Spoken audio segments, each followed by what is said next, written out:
नमस्कार दोस्तों, मेरा नाम है सरोज शुक्ला और मेरे चैनल पर आप लोग का हार्दिक स्वागत है। दोस्तों, आज मैं आप लोगों के लिए हिंदी विषय का लेसन प्लान लेकर आई हूँ। चलिए दोस्तों शुरू करते हैं।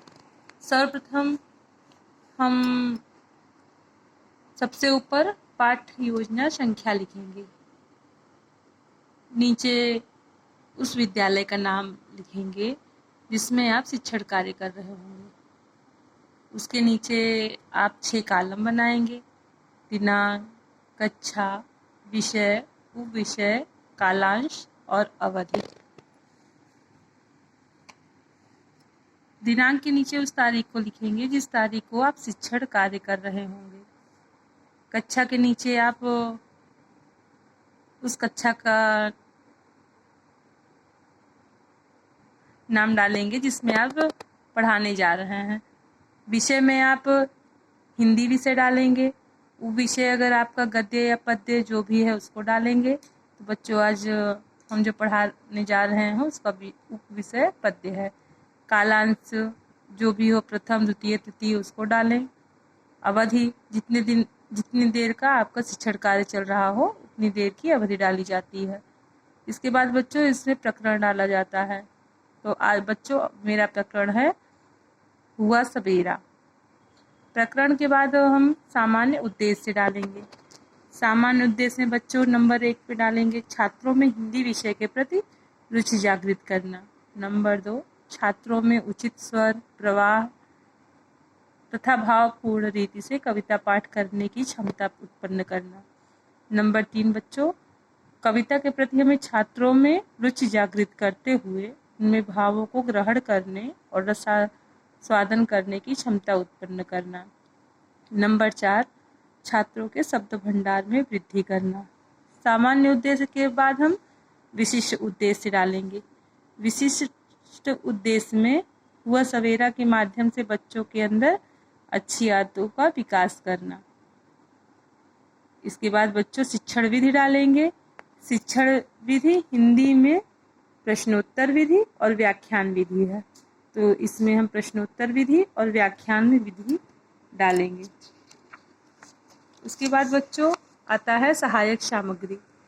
सहायक सामग्री में हम बच्चों उगते सूर्य का चित्र बनाएंगे और उसे यहाँ ले जाएंगे तथा अन्य कक्षा उपयोगी वस्तुएं जैसे चॉक, डस्टर, श्यामपट्ट, पॉइंटर आदि वस्तुएं, जो चीज़ आप सहायक सामग्री में ले जाएंगे उसको लिखेंगे।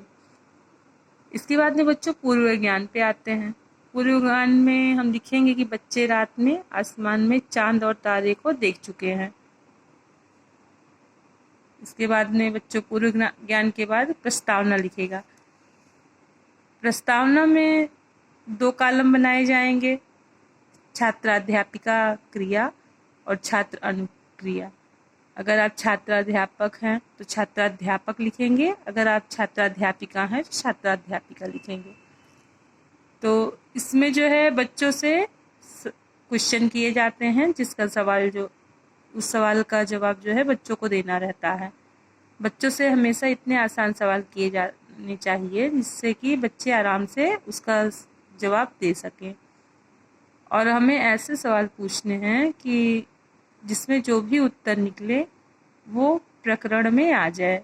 ऐसा बच्चों का जवाब होना चाहिए जिससे कि हम उन्हीं के मुंह से उनका आंसर निकलवा सके कि कौन सा लेसन पढ़ाने चल रहे हैं उनको। तो ठीक है बच्चों, तो इसमें हम पहला क्वेश्चन करेंगे, चंदा मामा कहाँ दिखाई देते हैं। तो ये तो लगभग सभी को पता होता है कि चंदा मामा आकाश में दिखाई देते हैं। तो बच्चे जवाब देंगे आकाश में। जब बच्चे जवाब दे देते हैं तो हमें बच्चों को प्रोत्साहित करने के लिए उस पर गुड, वेरी गुड कह के बच्चों का उत्साह बढ़ाना चाहिए, जिससे बच्चे और जवाब जल्दी जल्दी देने का प्रयास करते हैं। नंबर 2 बच्चों, आकाश में चंदा मामा कब दिखाई देते हैं। तो बच्चे जवाब देंगे रात में। नंबर 3 बच्चों, रात बीतने के बाद क्या आता है। ये तो सभी को मालूम होता है कि रात बीतने के बाद दिन आता है, सुबह होती है। बच्चे इसका जवाब देंगे सुबह। आप बच्चों कहेंगे बहुत अच्छा। उसके बाद में चौथा क्वेश्चन करेंगे बच्चों, दिन की शुरुआत कैसी करनी चाहिए। इस क्वेश्चन पर बच्चे मौन धारण कर लेते हैं, तो ये आपका समस्यात्मक प्रश्न बन जाएगा। अब आपको इसी के बारे में बच्चों को बताना है। तो इस प्रस्तावना के बाद बच्चों आते हैं उद्देश्य कथन पे। तो उद्देश्य कथन में हमें लिखना है कि बच्चों आज हम लोग हुआ सवेरा नामक शीर्षक का रसास्वादन करेंगे। उसके बाद में प्रस्तुतिकरण पे आएंगे। प्रस्तुतिकरण में आपको जो भी पैराग्राफ, जो भी पोयम, जो भी पढ़ाना रहता है उसका प्रस्तुतिकरण करना होगा। तो हम हुआ सवेरा पढ़ाने चल रहे हैं, तो उसमें पोयम है, तो उस पोयम को हम पढ़ेंगे। हुआ सवेरा चिड़िया बोली, बच्चों ने तब आंखें खोली। अच्छे बच्चे मंजन करते, मंजन करके कुल्ला करते, कुल्ला करके मुंह को धोते, मुंह धो करके रोज नहाते, रोज नहाकर खाना खाते, खाना खाकर पढ़ने जाते।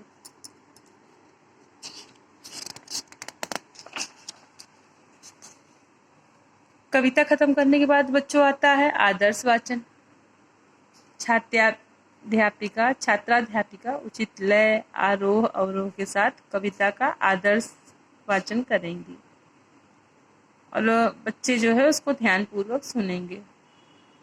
अनुकरण वाचन में छात्राध्यापिका कतिपय छात्रों से अनुकरण वाचन करने को कहेंगे। बच्चों कोई भी पाठ पढ़ाते समय उसमें जो भी कठिन शब्द आते हैं उसे ब्लैक बोर्ड पे लिखते हुए बच्चों को उसका अर्थ बताना चाहिए।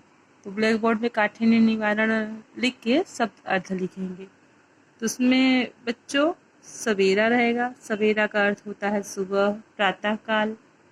चिड़िया बोली, तो चिड़िया बोली का मतलब चिड़ियों की चहचहाहट। मंजन करना, मंजन करना को दातुन करना भी कहते हैं। कुल्ला करना, मुंह के अंदर की गंदगी साफ करना। उसके बाद में बच्चों हम आएंगे भाव विश्लेषण एवं रसानुभूति। इसमें भी बच्चों 2 कॉलम बनाया जाएगा, छात्राध्यापिका क्रिया और छात्र अनुक्रिया। तो इसमें बच्चों को जो है सवाल दिया जाएगा, तो बच्चे उसका आंसर देंगे। तो पहला क्वेश्चन है बच्चों, प्रातःकाल किसकी आवाज़ सुनाई देती है। तो बच्चे इसका जवाब देंगे चिड़िया की। दूसरा क्वेश्चन है, प्रातःकाल जल्दी उठने के क्या क्या फायदे होते हैं। तो बच्चे इसका जवाब नहीं दे पाएंगे और मौन हो जाएंगे। तो ये समस्यात्मक प्रश्न हो जाएगा आपका। तो आप इसकी व्याख्या करके बच्चों को बताएंगे कि प्रातःकाल जल्दी उठने के क्या क्या फायदे होते हैं। तो बच्चों चलिए इसकी व्याख्या करते हैं। सुबह जल्दी उठना चाहिए क्योंकि सुबह की हवा स्वास्थ्य के लिए लाभदायक है।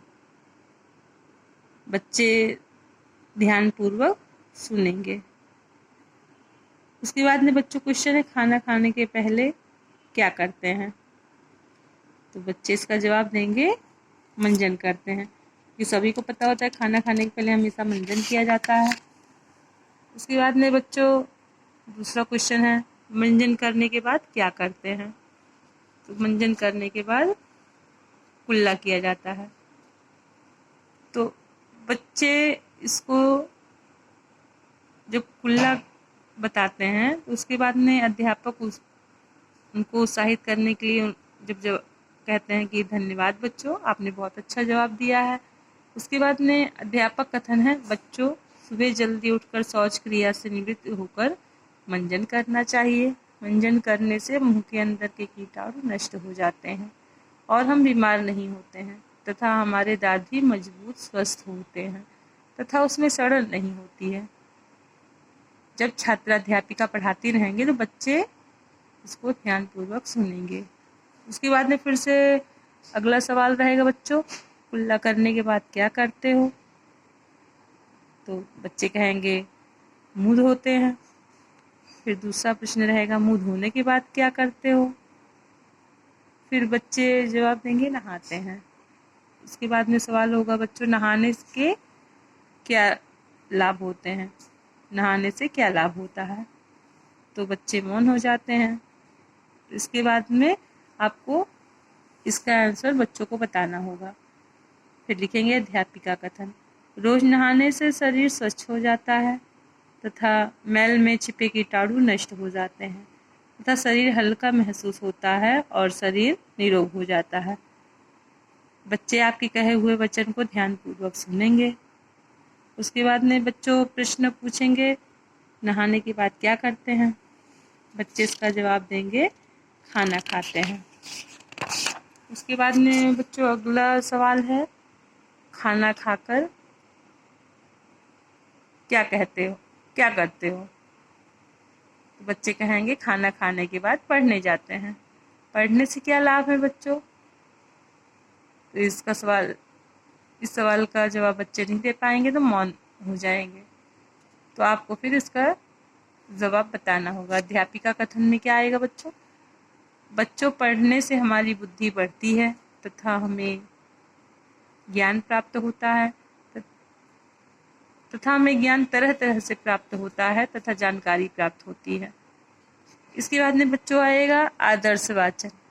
आदर्श वाचन में हम लिखेंगे छात्र अध्यापिका द्वारा किया जाएगा। अनुकरण वाचन कतिपय छात्रों द्वारा करवाया जाएगा। इसके बाद में बच्चों हम मूल्यांकन प्रश्न पे आते हैं। इसमें पहला प्रश्न रहेगा, सुबह उठकर सर्वप्रथम क्या करना चाहिए? दूसरा क्वेश्चन रहेगा, मंजन करने से क्या लाभ होता है? तीसरा क्वेश्चन है, रोज स्कूल क्यों जाना चाहिए?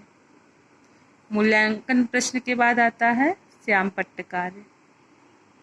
तो बच्चों पढ़ाने के बाद हमेशा बच्चों को श्याम पट्ट कार्य पे जो भी लिखा रहता है उसको हमेशा ध्यानपूर्वक देखने के लिए और उसको उतारने के लिए कहा जाता है। तो श्याम पट्टकार में हम कहेंगे छात्राध्यापिका छात्रों से श्याम पट्टकार उतारने को कहेंगे। उसके बाद में बच्चों आएगा निरीक्षण कार्य।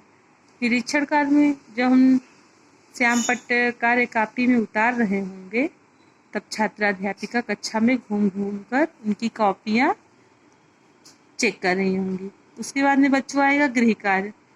बच्चों आप लोग कविता को घर से याद करके आएंगे। बच्चों अगर आपको मेरा वीडियो पसंद आया हो तो उसे लाइक और कमेंट जरूर करिएगा। धन्यवाद।